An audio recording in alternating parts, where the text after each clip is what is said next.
Ingat cerita dalam kitab Durratun Nasihin. Saya ulang lagi cerita ini untuk sugesti. Ada buajingan tengik pernah membunuh 99 orang. Satu saat hidayah datang kepadanya, terniat ingin bertaubat. Dicarinya seorang ustadz. Ketemu ustadz kepala ngajar. Ustadz, ya, apa? Saya mau taubat. Diterima apa tidak taubat saya? Emangnya dosa kamu apa? Saya pernah membunuh 99 orang, ustadz.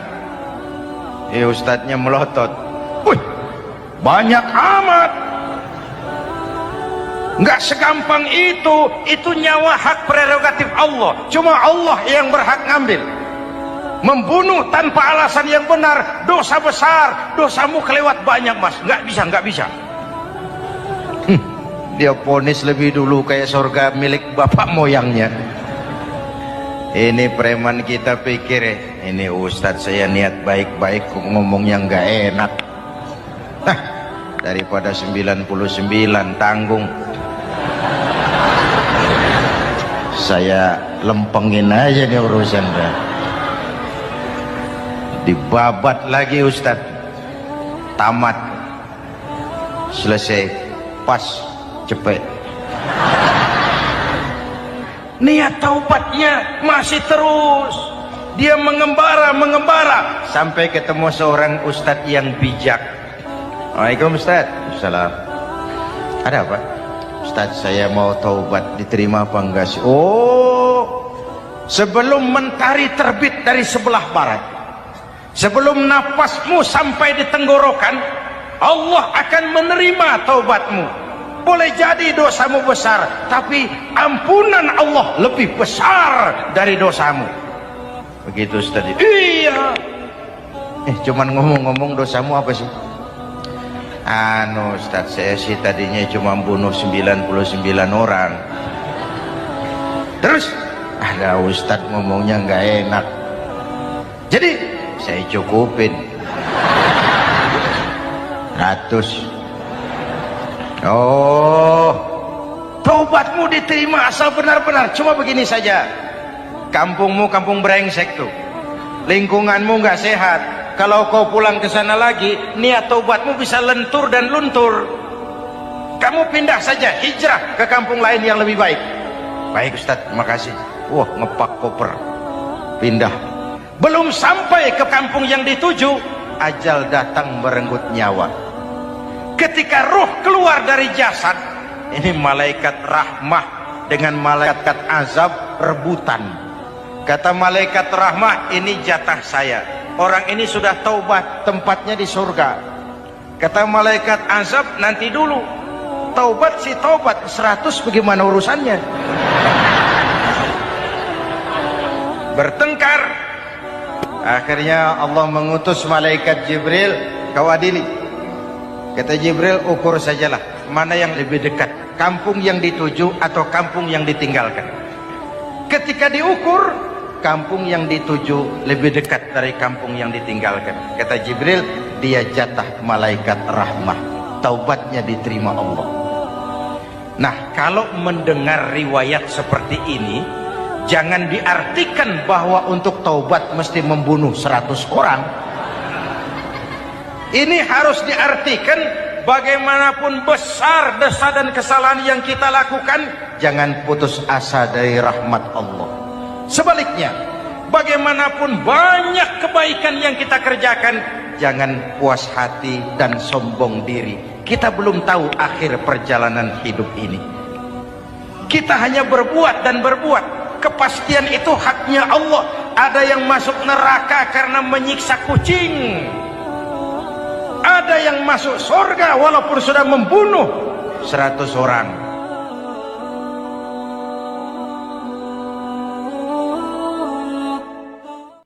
Belum pernah Allah menciptakan makhluk seindah manusia, sesempurna manusia. Belum pernah. Itu di Ragunan makhluk Allah puluhan ribu. Bandingin nama kita, bagus mana?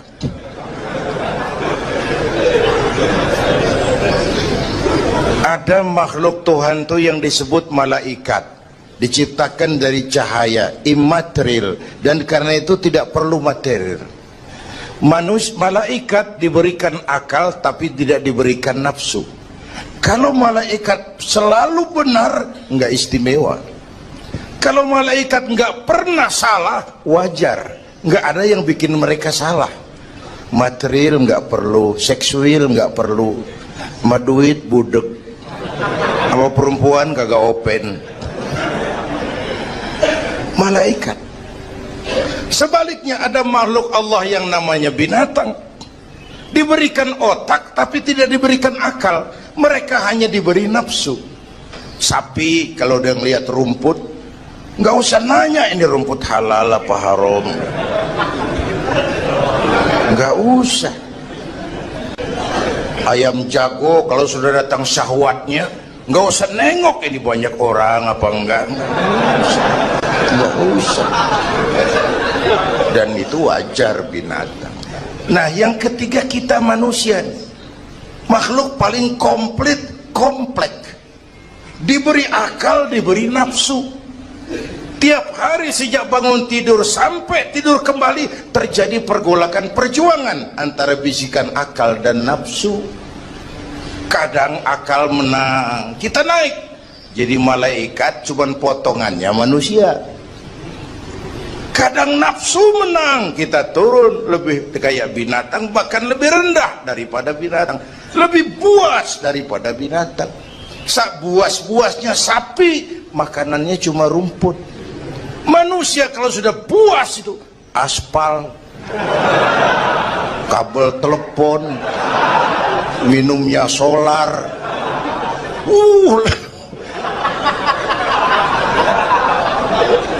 Lebih puas dari binatang sekalipun.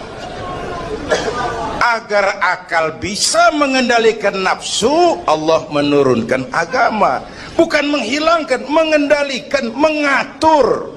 Manusia tanpa nafsu bukan manusia. Manusia nafsu melulu, kebo.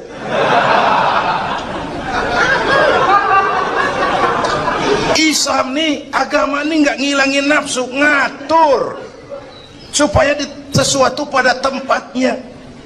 Jangankan hidup berkehidupan, pakai kopiah saja mesti ada caranya tuh. Ya, ada cara ceramah ya gini, dagang miringin dikit, main gaple begini.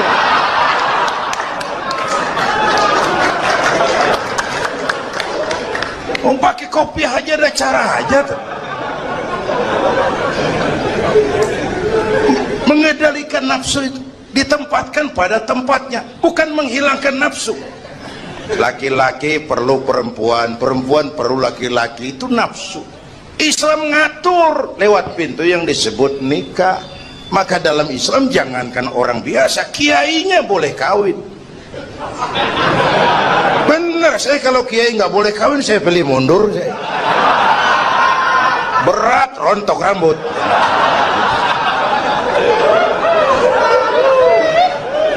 Ngatur. Saudara-saudara hadirin yang saya hormati, jadi ternyata di sini bukan perjalanan terakhir. Bahkan ini harus jadi titik awal ke depan, menata hari esok yang lebih pasti dan lebih baik. Pertama, jangan pernah terniat kita akan kembali ke sini lagi.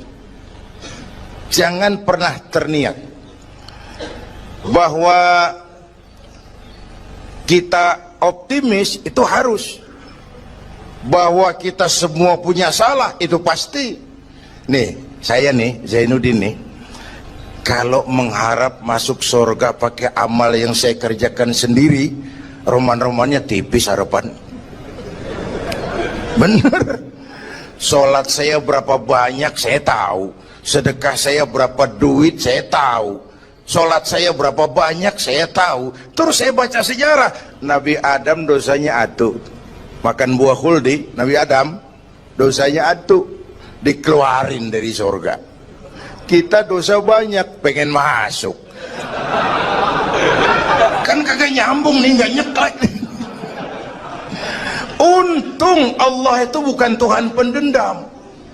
Allah itu ramah dan penuh rahmah. Manusia, dosamu banyak, coba kau lihat rahmatku jauh lebih banyak. Manusia, dosamu besar, lihat ampunanku jauh lebih besar. Kau nangis di hadapanku, aku senyum melihatmu. Kau berjalan menujuku, aku lari menyambutmu. Sini manusia, sini. Itu yang bikin kita optimis. Allah ramah dan penuh rahmah. Tuhan kita bukan Tuhan pendendam. Jangankan kita nih yang ada dalam Duratan Riyadhus Shalihin itu kan riwayat lama. Ada mbahnya bajingan, tengik lagi. Ini pernah membunuh 99 manusia, 99 orang dibunuh. Bayangin, satu hari datang hidayah, ada keinginan taubat kembali. Berangkat dia cari ustadz mau menyatakan taubat. Yang ditemuin ustadz belum tapi mateng, masih mengkel. Assalamualaikum ustadz. Salam. Kenapa ustadz, saya mau nanya apa, saya mau taubat, bisa nggak sih? Emang dosa ente apa? Saya pernah bunuh 99 orang ustadz. Oh, ente kelewatan amat. 99 mau gedean itu, susah taubatnya, susah. Enak aja 99 dibunuh, kurang ajar ente. Oh, niat namanya bajingan digituin, naik darahnya. Sialan nih ustadz nih. Orang mau taubat kok ngomongnya nggak enak. Gue pikir daripada 99 dengan gue lempengin nih. Akhlakul karimah itu kriterianya itu langsung dari Allah. Jadi bukan manusia yang menentukan sesuatu itu baik, benar, salah. Itu hak prerogatif Allah. Nah, akhlak ini lebih lengkap, lebih sempurna daripada daripada adat misalnya. Anak muda yang lewat di depan orang tua membungkukkan badan, itu dianggap sudah cukup beradat, tapi belum tentu berakhlak. Niatnya apa dia bungkukin badan? Ngelihat kaki-kaki udah bongkok. Tergantung niatnya. Secara adat dia sudah beradat, tapi belum tentu berakhlak. Bergantung motivasinya. Oleh sebab itu dalam Islam, akhlak itu 3. Pertama, akhlak kepada Tuhan. Ini yang terpenting dan ini pondasi. Akhlak kepada Tuhan itu intinya 2. Jangan menyekutukannya dengan sesuatu pun, jangan menyembah kecuali hanya kepadanya. Itu berakhlak apa tidak kita kepada Tuhan, kelihatan dari 2 ini. Jangan menyekutukannya dengan sesuatu, jangan menyembah kecuali hanya kepadanya. Itu sumber nilai akhlak. Jangan menyekutukan Tuhan dengan terang-terangan atau remeng-remeng. Kadang-kadang kita terang-terangan enggak, remeng-remeng kejebak. Gue entak pakai cincin ini nih, tuh, cincin dah. Gue entak pakai cincin ini nih. Jangan anak perawan, nenek-nenek lihat gue lemes. Nenek-nenek ya lemes. Nah, jangan menyembah kecuali hanya kepadanya. 1. Yang kedua, akhlak kepada sesama. Baik sesama muslim, non-muslim, dan seterusnya. Yang ketiga, akhlak kepada lingkungan. Dia mau pohon ini kan kita harus berakhlak. Sama air kita harus berakhlak. Satu saat kampung saya banjir, saya ngomong sama engkong saya, "Kong banjir kong." Kata engkong saya, "Biarin, bukan salah air." Habis salah lo. Salah kita bagaimana? Lah lo tempat air lo tempatin. Yang punya tempat datang dia kagak ngerti, ini tempat gua di sini nggak beda lo. Banjir. Artinya apa? Di Jakarta ini kita nggak ngasih tempat buat air, pantas dong dia ngayap kemana-mana. Al-Quran mengajarkan wa tilkal ayyamu nudawiluha bainan nas. Hari itu kami putar di antara manusia. Tidak ada yang tetap. Segalanya pasti berubah. Sehingga para filosof bilang yang tetap adalah perubahan. Yang tetap adalah perubahan. Ada saat datang, ada saat pergi.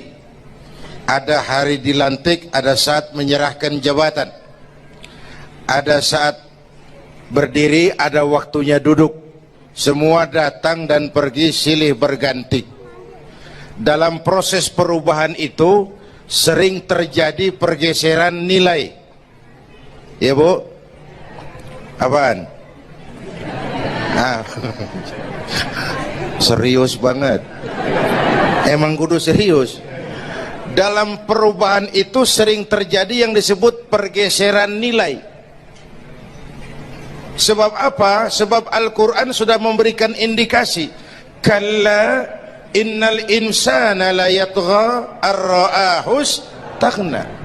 Manusia sering lupa diri apabila melihat dia berada dalam posisi yang mapan.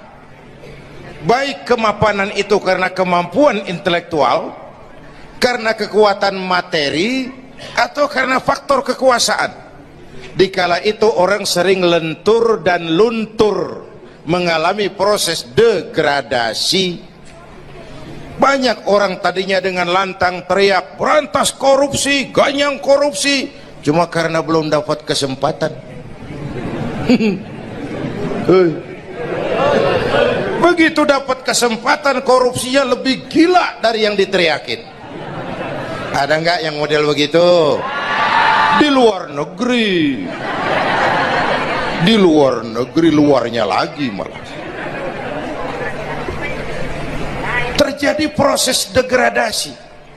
Makanya saya sih ngarepin ini menteri-menteri kabinet baru kayak yang kemarin dilantik, DPR baru, saya ngarepin waktu dilantik tuh baca doanya nawaitu sauma godin. Niat puasa dulu deh. Ini negara lagi kurang tapi bagus, ekonomi masih gonjang ganjing, rakyat masih Senin Kemis. Nawaitu sauma godin dulu deh. Nunda dulu, nunda tempe boleh habis maghrib, nunda entaran tahu boleh habis maghrib. Menteri mau naik mobil mewah boleh ntar kalau ekonomi udah mendingan, rakyat napasnya udah pada lega. Nawaitu saum, ini malah dilantik malah Allahumma lakasumtu. Doa buka puasa yang dibaca habis rakus semua jadi.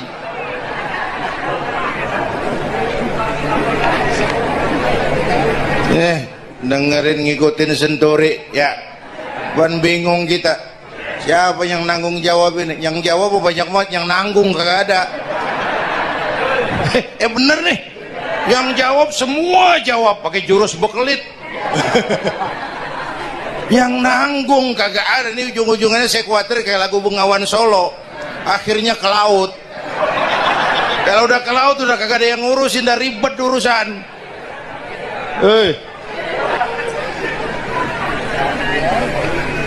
Kita ini sekarang banyak yang merasa pinter tapi tidak pinter merasa. Akibat era informasi kita banyak tahu tapi nggak tahu banyak. Coba dong, siapa aja ngomong apa aja diomongin, begitu dia dalemin gue juga katanya. Banyak tahu tapi nggak tahu banyak.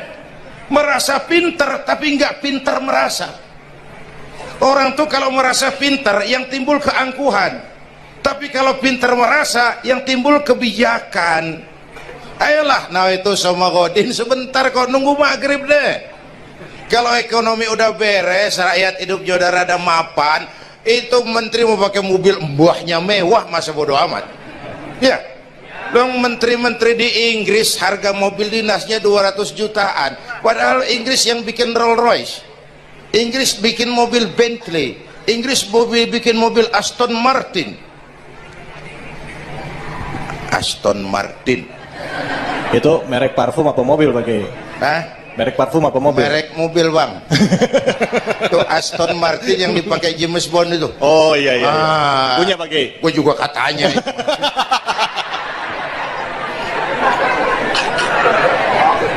Lah mobil menterinya harga 200 jutaan.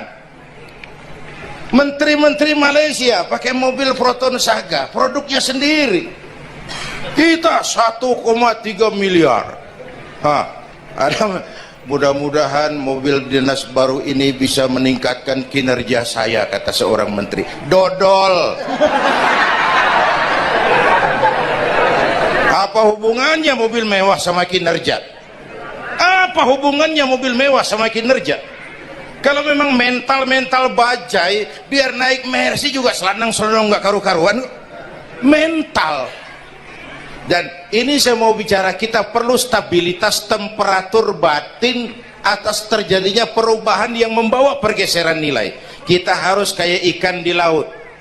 Ibu tahu ikan di laut? Tahu?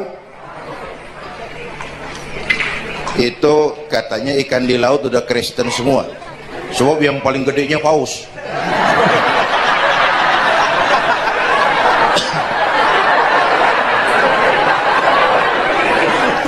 Menghadapi arus perubahan kita itu harus seperti ikan di laut, kata saya tadi.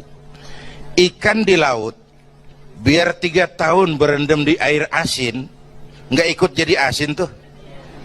Ya. Kenapa? Karena dia hidup. Ikan yang hidup 3 tahun berendam di air asin nggak ikut asin. Tapi begitu dia mati, ikan mati mah bagaimana keadaan?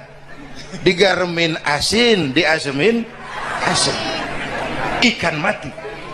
Orang yang jauh dari agama, jiwanya mati. Kalau jiwanya mati, gampang diasem garemin lingkungan. Dekat sama ustadz, kalem kayak ustadz. Dekat sama tukang mabok, teler aja lagi. Gue sih bagaimana yang nyamper aja gue mah. Gampang diasem garemin lingkungan. Tapi orang yang jiwanya hidup, silakan buka tempat pelacuran di samping rumah saya, pantang saya ikut. Silakan buka tempat judi di depan rumah saya, nggak bakalan saya ikut. Silakan buka minuman keras di belakang rumah saya, nggak bakalan saya ikut. Jiwanya hidup. Dan jiwa akan hidup kalau agama hidup di hati kita. Kita tidak bisa menghindari perubahan. Kita tidak bisa menghindari arus persaingan. Sekarang ini jangankan dagang, jadi kiai juga kalau nggak sanggup bersaing. Ini bahasa kasar tapi jujur. Curhat. Karena sekarang orang hidup di zaman banyak pilihan. Pergeseran nilai pasti. Alif bawah alif depan u a e u mim da semata dalapan talam depan lu mata lu. Berasa.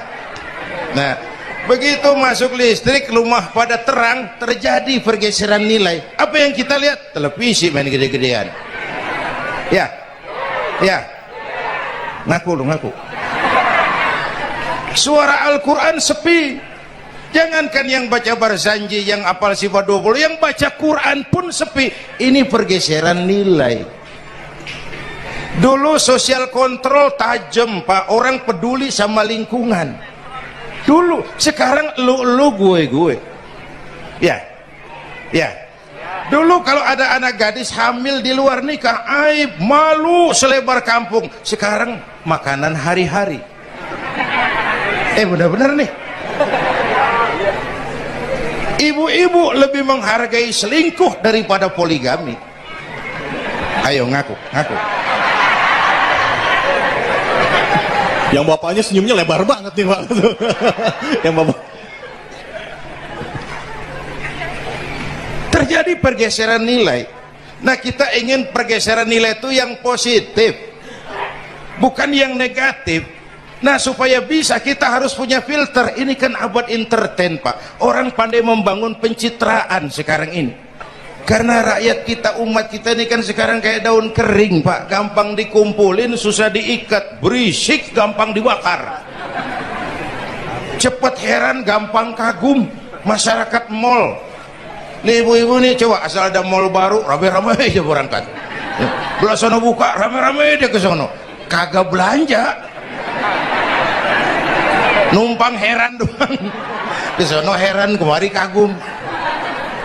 Ini dimanfaatkan oleh ahli entertain, pandai membungkus, membangun opini, membangun pencitraan. Maka kita harus punya filter. menghadapi arus perubahan harus punya stabilitas temperatur batin. Apa konsepsi dasarnya? Agama, Bu. Kekuasaan kalau jatuh ke tangan orang beriman aman.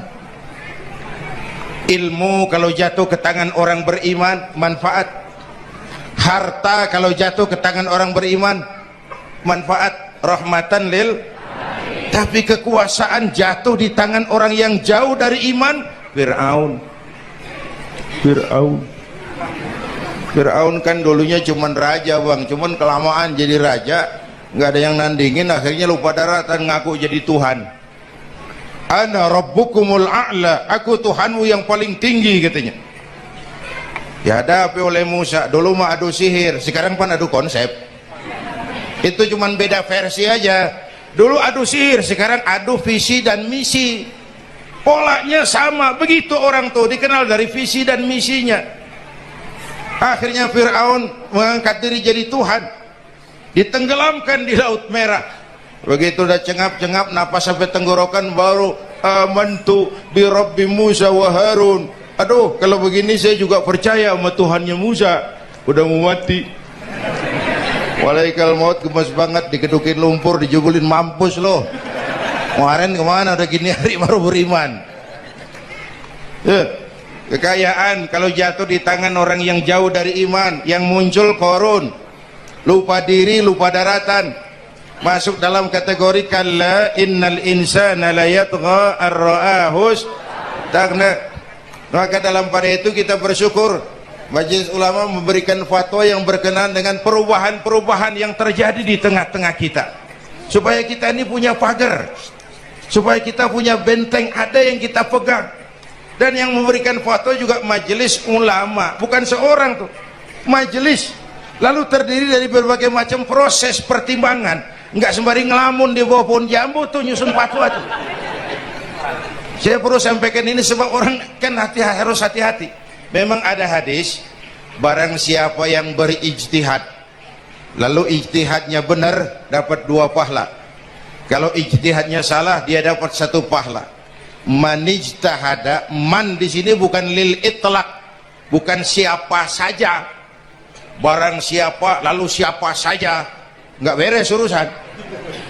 Barang siapa yang memenuhi persyaratan untuk berijtihad lalu dia berijtihad, itu yang kalau salah dapat 2, kalau salah dapat 1, kalau benar dapat 2. Jadi manijtama'a fihi syurutul ijtihad, bukan man lil itlaq lalu siapa saja boleh berijtihad lalu lahir fatwa yang aneh-aneh. Tetapi sungguh pun demikian, fatwa Majelis Ulama itu tidak bersifat mengikat. Ini yang bijaksananya. Tuh dalam Al-Quran Pak, Bu, balik lagi ke ceramah nih. Dalam Al-Quran Allah itu maha bijaksana. Kapan? Coba. Kalau surga disediakan untuk orang yang tidak punya dosa, sepi surga. Ya, nih ayo jujur nih, ada nggak yang kagak punya dosa di sini? Nggak ada. Untung Allah bilang apa? Wa amma man sakulat mawazinuhu fahuwa fi 'ishatir radiyah. Orang yang timbangan kebaikannya lebih berat dari timbangan